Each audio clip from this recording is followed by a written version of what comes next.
we want to talk today about the topic of impossible, turning something that you think is impossible into a thought process that allows you to believe that you are possible. So the topic today is 3 simple steps to turn impossible into I'm possible. And before we do this, I want to make sure everybody knows that my name is Lisa Callahan, and I am the founder of the Women's Emotional Eating Community Support Group, and I am also the founder of Crush That Food Thing Self-Discovery System, where I help women to become more empowered within their thoughts about themselves as it pertains to food. Because so many times we feel that it's the food that's keeping us stuck. And that's why we spend lifetimes going on diets over and over again, trying to figure out what it is about the food that's causing us to feel so stuck, and that's causing us to feel like it's absolutely impossible for us to, let's say, sit in a room with a plate full of cookies and not eat them all. And this is where I really thought that I was stuck for a long time. I felt that it would be absolutely impossible to ever trust myself around food. I felt that if there was food in the room, that I was just going to go over to eat it, and that there was nothing else that would ever happen. I also thought that I would always judge my body image with a fine-tooth comb, like that I would always just be looking at myself with this, this stink eye, just looking at pictures of myself and being like, ugh, immediately, like feeling awful about myself. Like I really thought that there was absolutely no way around that habit, because that was my habit forever. I had felt that way for so many years that I didn't think there was any way out of it, which is why I find that this topic is so interesting, especially because this particular month we're talking all about motivation. And so many of you out there feel like you have no motivation, and that's not really true.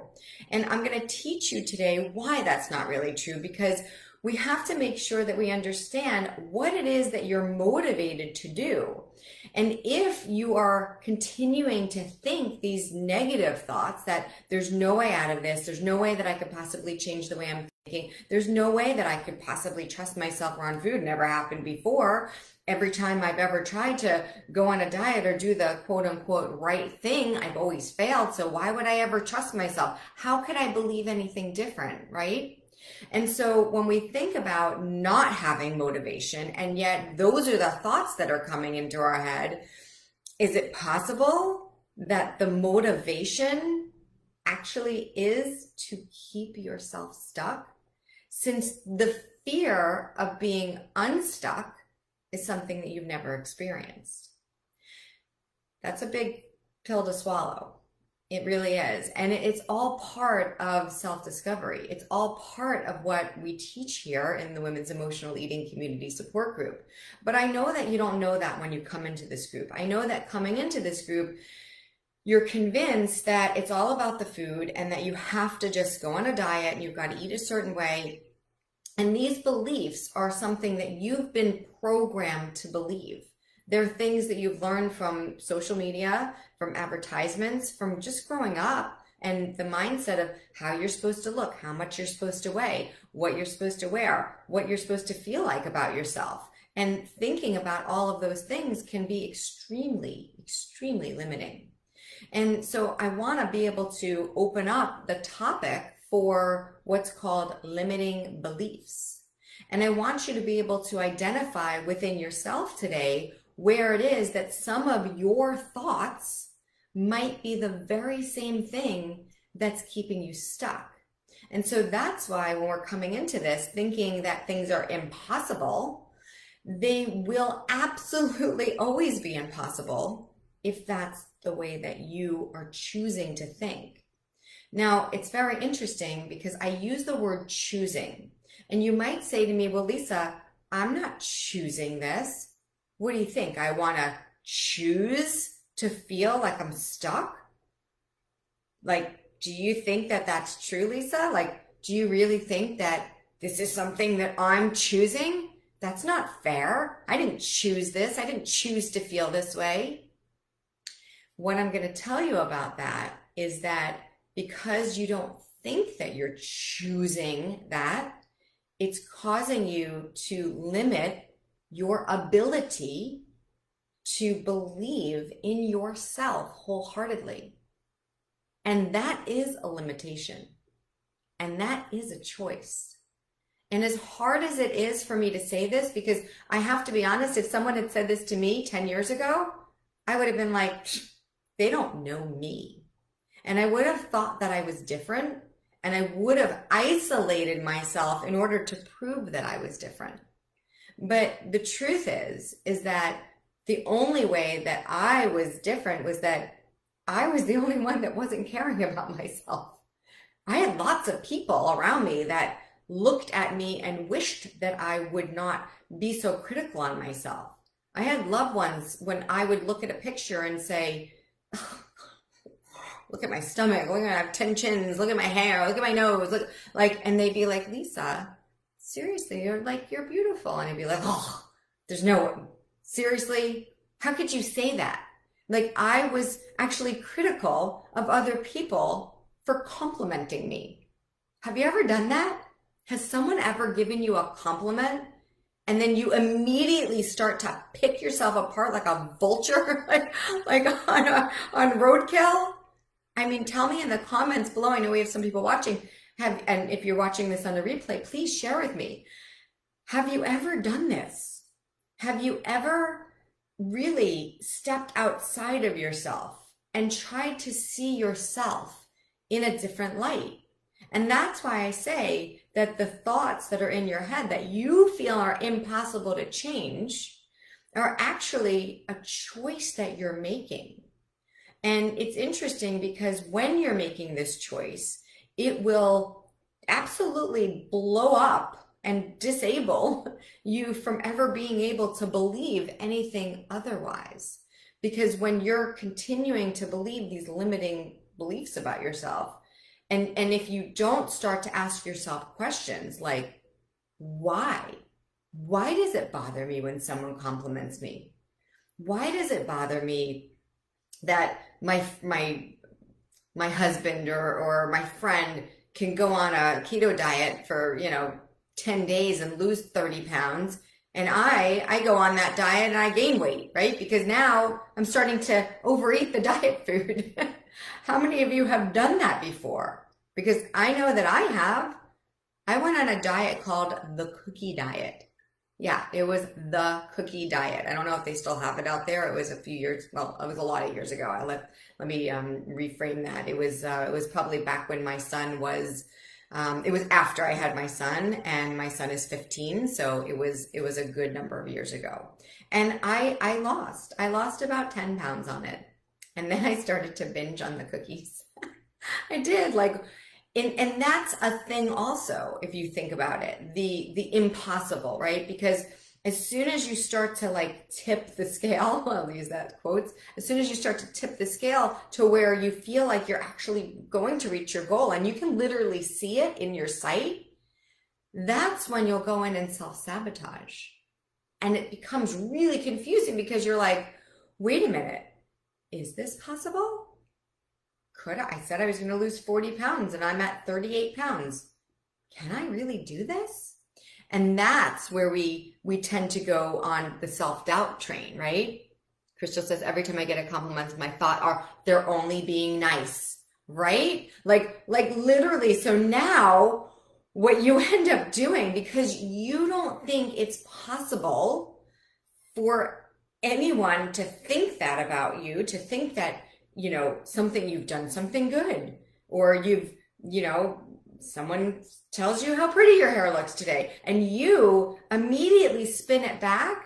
And then it's interesting because, and I'm going to use Crystal as an example because she just posted this, which is awesome. It's interesting because as opposed to having that person's nice compliment feel good to them, we turn it around into something just awkwardly mean for us, and then sort of could end up shoving it back out by rejecting the compliment and being like, oh, come on, You're just being nice. Like, we know that's not true. And the person actually doesn't feel that way. The same way that you would feel about someone else. And so this is why when we're talking about this skill set, and thank you so much, Crystal, for sharing. This is why when we're talking about this skill set, about taking the impossible and turning it into I'm possible, it makes a whole new case for where it is that we are holding ourselves back from ever living our dreams. I'm going to read a little story to you, and this is something that is it's online. You can look it up. It's called The Tale of Two Wolves. And it just goes to show how your thoughts are sometimes the very same things that make it impossible to ever believe anything different about yourself. And the reason why that is the case is because if your thoughts are the ones that are driving that, that train, right, then there will be no way out of it, period. And so this is a very interesting little story. And it says, an old Cherokee Indian is teaching his grandson about life. A fight is going on inside of me, he said to the boy. It's a terrible fight, and it's between two wolves. One is evil. It's anger, envy, sorrow, regret, greed, arrogance, self-pity, guilt, resentment, inferiority, lies, false pride, superiority, and ego. He continued, the other is good. It's joy and peace and love and hope and serenity and humility and kindness and benevolence, empathy, generosity and truth, compassion and faith. The same fight is going on inside of you and inside of every other person too. Remember that one. The grandfather thought about it for a minute. The grandson thought about it for a minute. And then he asked his grandfather, Grandfather, which wolf will win? And the old Cherokee replied simply, the one you feed. And so that's why I want to give you these 3 simple steps to be able to move yourself out of the impossible and into I'm possible. Because even from the comment that Crystal made, it's amazing. Thank you so much again. It's amazing when you think about the joy that was being given from that. Like, if you want to give somebody a compliment, it is because you want to be nice. And yet at the same time, if that person isn't able to see that within themselves and they reject the compliment, it actually feels yucky on both ends, right? So it's a really interesting piece, and I love the fact that we brought this up today. But this is where we need to separate some things, because so many times our thoughts get inundated with like surface level material where we don't see the connection between the feelings and the feelings that we have about ourselves and the way that we limit ourselves and what we're choosing to like put into our mouth, let's say. It's like, okay, Lisa, so now I'm going to feed the good wolf with my good thoughts. And how is that keeping me out of the French fries? Like, what? And yet, at the same time, rejecting the thought that maybe that is actually possible. Maybe it is possible that if I feel better about myself, and that if I begin to see myself in a different light, that those greasy French fries from McDonald's in the drive-thru after I went as a sneaking sort of event and then ordered 5 meals and sat in the parking lot and eat them, feeling like garbage about myself. And I know you've done it. I've done it. I know you have. I realized something when I fixed my issues with emotional eating. I realized that if I had experienced this, then I was 100,000% certain that other people were experiencing this too. So this, what used to be the most embarrassing thing to me in the entire world, is now something that I actually have joy in sharing, because I know that we feel like we're alone in this. We feel isolated, and we isolate ourselves. Let's be fair, right? We isolate ourselves because if we share this stuff, well, what if somebody hasn't struggled? What if they don't understand? What if they judge us? What if they shame us? What if they blame us? What if we get guilty? What if we feel awful, right?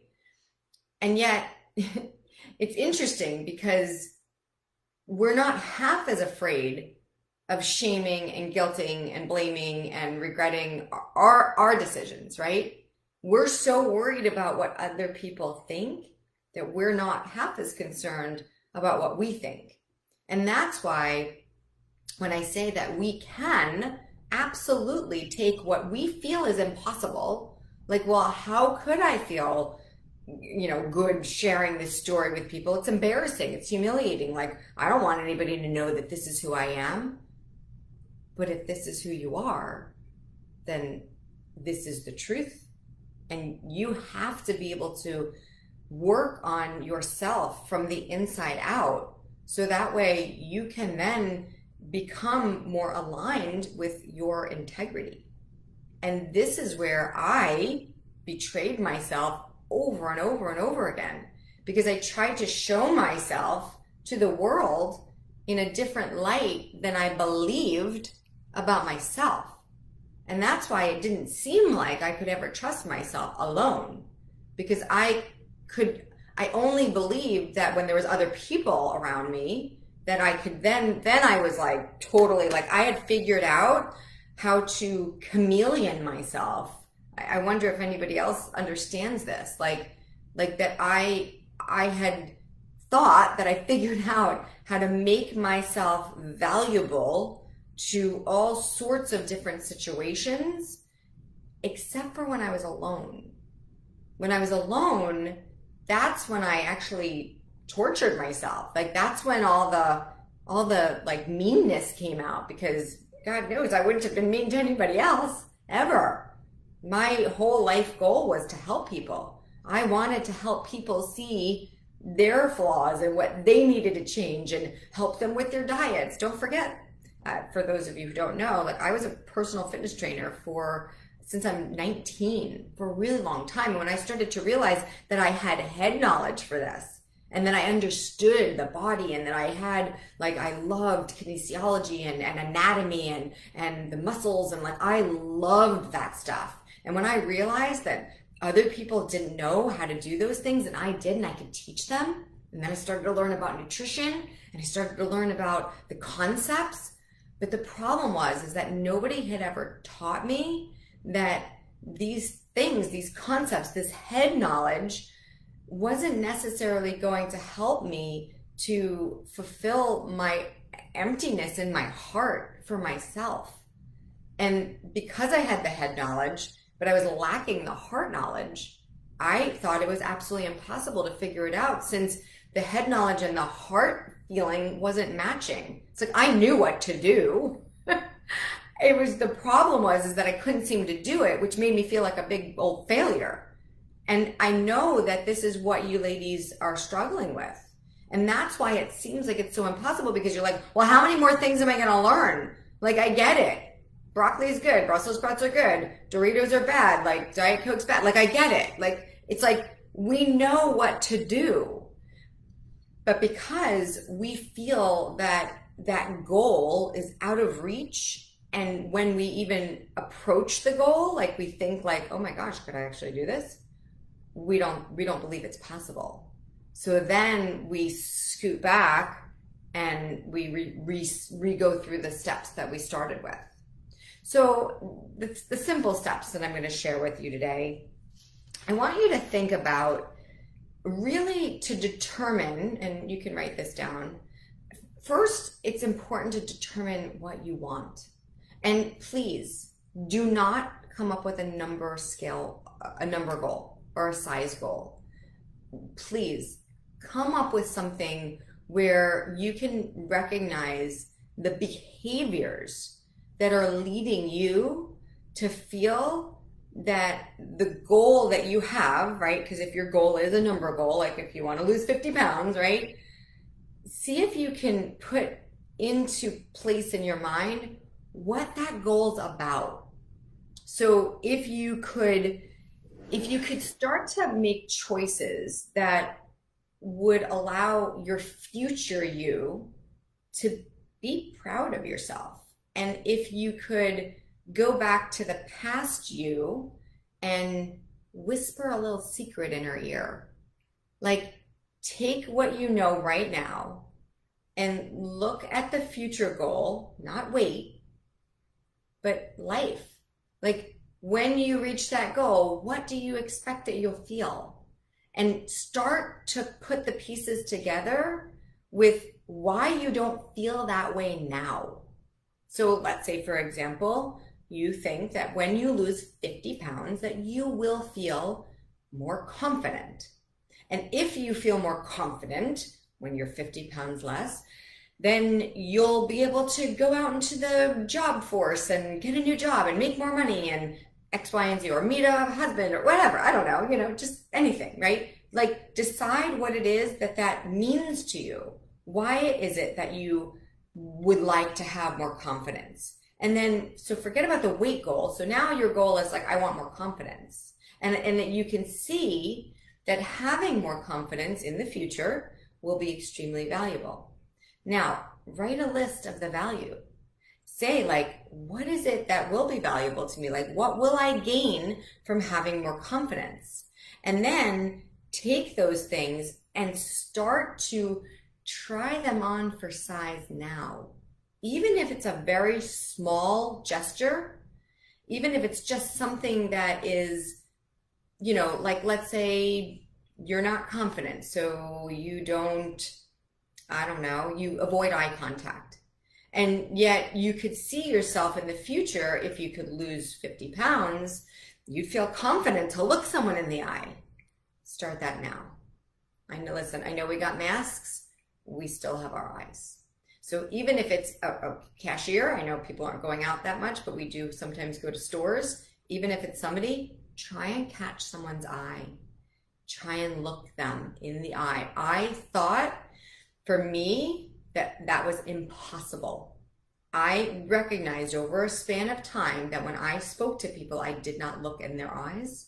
And I recognized that there was this separation between myself and the way that I presented myself to the world versus how I felt inside.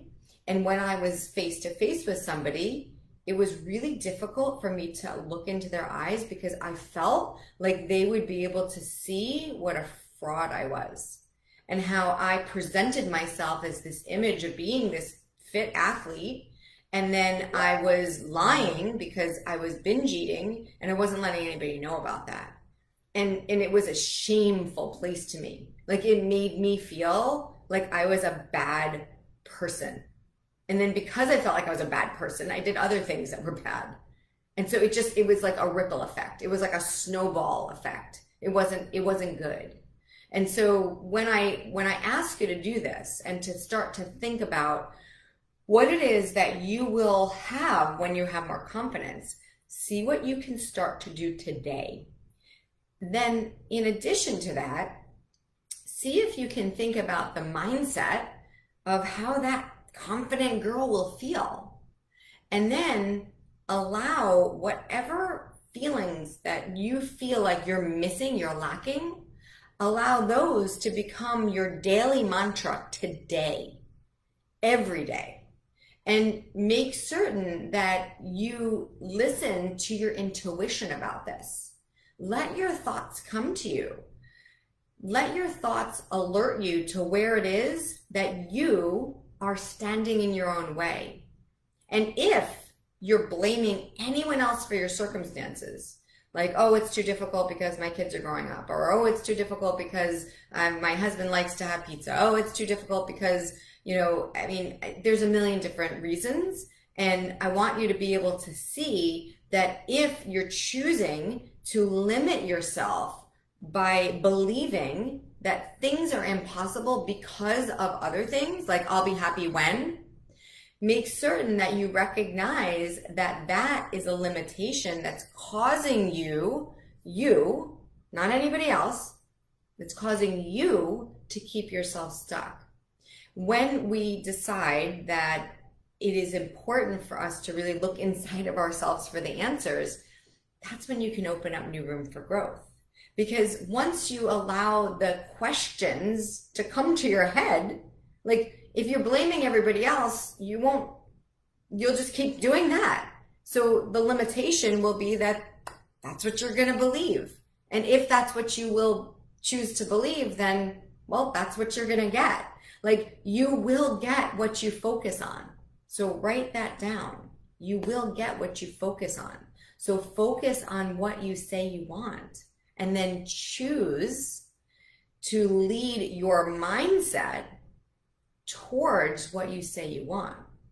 I know that you don't want to feel badly, and yet you choose lots of things that cause you to feel badly about yourself. This is where I'm possible will help bring you to a new level of awareness. Because if you're thinking that you're just waiting for you to lose 50 pounds so that you can feel good about yourself, sadly, I have to say, it doesn't work that way. There were times in my life where I had dieted strict and severe. I did figure competitions, and I remember looking in the mirror and I was right at my goal weight. I mean, my everything was like on the mark, like literally as if I had just gotten a recipe for like the perfect quote unquote body that I always thought I dreamed of, And I remember like feeling my skin, feeling my back, feeling my stomach. And I remember looking in the mirror and I remember saying, this isn't you. You're an imposter. Like I remember that even when I got into that body that I thought that I wanted, that I didn't believe in myself. And I caused myself a lot of pain during that time. I mean, a lot. And in between that strict dieting, all hell broke loose. I mean, you want to talk binging? I'm talking like, not a little pack, a big pack of M&Ms, along with cookies, along with ice cream, along with I was just sugar, sugar, sugar. And I remember being so afraid, thinking like, I don't know if I can stop. Like, I don't think I can stop. And then I would tell myself, Lisa, stop, Lisa, stop, Lisa, stop, Lisa, stop. And I almost got into a pattern. Like, it was like, it's like almost a song in my head. Lisa, stop, put it in your mouth. Lisa, stop, put it in your mouth, right? And it just kept going. And I felt alien to myself, but it also felt alien to myself when I was in that smaller frame and in that, body size. So clearly it didn't have to do with what I look like. Clearly it didn't have to do with what I weighed or what my body fat looked like or clearly it didn't have to do with that, because either way, whether it was heavier or whether I was thinner, either way, I still binged. So clearly that was just a thought that was causing me to feel like it was impossible to ever stop that thought. And so the second thing that I want you to begin to focus on is to be able to simplify what your limitations are. Like, where are your beliefs keeping you stuck? Like I said, I have been in both sides of the shoe, right? I mean, it's like, I know that none of those thoughts changed when I lost or gained weight. So clearly there was something else that was limiting me. What I found out, what I discovered was that what was limiting me was that I had this innate sense of guilt inside of me. And yes, there were things that were from my past. There was lies that I had told. There was places that I didn't achieve what I felt like I wanted to achieve. I also had a huge fear in my life that I wasn't going to be successful. My father died when I was quite young, and I sort of had this envision that like I couldn't see my future. Like in my mind, like I wasn't even going to make it past, 20. Like I felt like I felt like I was under the gun constantly. So I constantly lived in fear. Those were beliefs that I was using to limit myself. And so if you can write down a list, maybe 10 beliefs that you have, and then each thing that, and these beliefs are really fears. So write down like 10 fears that you have, and you can even use the sentence like, what if? Like, what if this happens? What if this happens? What if this doesn't happen? What if, right? And I would never recommend doing that, except for with the second step of this. What we're going to do is we're going to take those limiting beliefs and we're going to turn them into enabling beliefs, which is to kind of flip the switch. Like, what if I didn't have to feel this way? What could I feel instead? And with this new way of thinking, you'll be able to take whatever thoughts come to your head. And if you think, I don't know, just stop yourself from just literally as if make a little factory in your head. So every time the thought, I don't know, comes in, imagine a red balloon, and it's just like, I don't know, whoo, let it go. I don't know, whoo, let it go. And this is a really simple technique to be able to take thoughts that you don't want and just get them out of your head. It's a red balloon. So just send all of the thoughts that are limiting you out into the red balloon. And you might have to do this for days. You might have to do this for weeks. You might have to do this for months. You might have to do this for years. Keep going. Stopping or quitting does not speed up the process of what you're supposed to discover. So what's the difference, right?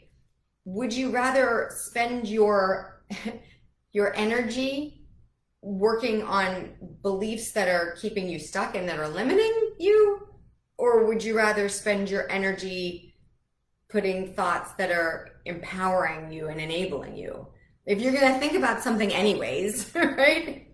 Why not just go for the one that is actually going to move you closer to your goals as opposed to moving towards the thoughts that are actually meant to keep you stuck? I hope that makes sense. So take, hang on, let me get this. So think about creating, because I want you to think about, now that we have those beliefs, I want you to think about those limiting beliefs as being like a wall. And so now what we want to do is we want to create a channel instead. So that way you can move through it. So really think about any thoughts that come to your head and feel it. Listen to your intuition and write that word down, because that's going to be really an important part of this process, is understanding that you are an intuitive person, right? You have had times in your life where you've driven down the street and all of a sudden you've been like, feel like I forgot something. I don't know what it is, but there is something, I don't know why. I am going to go back home right now. And then you realize you like left the stove on, right? You have had times in your life where your intuition has kicked in and worked on your behalf. So since you have had times that have happened in your life where you have, sorry, somebody just dropped something in my house. I just heard a big bang. I'm going to trust that everything's okay. So because you've had times in your life where you have had intuitive thoughts come to you, I would prefer that you decide to choose to develop your intuition. And think about the wording that I just chose to use. I would prefer that you choose to decide, right? That you decide to choose. You decide to choose. I hope that scares you a little bit. I really do. Because nothing, if something's not going to scare you a little bit, then it's not worth it. Like, this should scare you and excite you all at the same time. This should feel like just this like, wow, I never thought about that before. And that's cool, because why would you think about this? This is new. This is a new level of awareness. And you have to just ask yourself, is the way that I'm operating, is my mindset, the way that I've been thinking about things, how's that working for me? If it's working for you, fantastico. That's great. It is. But if there's something in your gut, there's something in your intuition, there's something that's pulling you and drawing you, and you just don't know. Remember, if you can send the I don't know into the balloon out, it'll get it out of your head so that then there will be room for something new to come in. If you filled your head space with I don't knows, like literally just like picture your brain, and like all over your brain is like, I don't know, blah, blah, blah. Well, there's no room. You got to get rid of the I don't knows so that you can make room for something new to come in. Once you start to ask yourself new questions, well, lo and behold, new answers will come to you. So instead of you asking yourself the old limiting questions like, I don't know why I can't trust myself, that gives you an ability, listen to the wording, ability to not trust yourself. It's literally like, I don't want to trust myself, so I would like to build my skill set on how to not trust myself, because you're telling yourself that. So instead, why don't we change the frame of that and say, I believe I can change. I'm possible. I mean, you don't even have to say in reverse of I don't trust myself. You don't even have to say, oh, I trust myself. Because then you might have a sneaky backdoor thought that might be like, but I can't trust myself, right? So it's just going to keep swirling around. So change it altogether. Just believe that it is possible to trust yourself. Just believe that it's a thing. So I hope that this helps you today. Keeping in mind that this is simpler than you think. We think our mind will allow us to overblow up things and to make things seem like they're harder than they are. The truth is everything is simple. And when you feel tight up against that little wall, create a channel for yourself. Just part the wall, create forward movement. Because if you're just going to sit there like that little, I think of a little robot, just like head up against the wall, just like moving his little feet. If that's what it feels like to you, then that's never going to get you anywhere. So change your mindset so that you can create new thoughts, so that you can move freely into your future. All right, everybody, I hope that this helped today. I have in the link here a click so that you can book a call with me. It's really important to get support. This is not meant to be done alone. I didn't do it alone. My clients don't do it alone. It is meant to do with outside help, because just listening to me talk here, it's just not enough. So I would like to encourage you to book a call, and you and I can sit on a phone call, we can brainstorm, we can do what's called like the mindset reset power call. So that way we can get some new thoughts and we can open up some new headspace for where it is that you see your future self going. All right, everybody have a wonderful day, and I will see you next time. Thanks for watching. Bye now.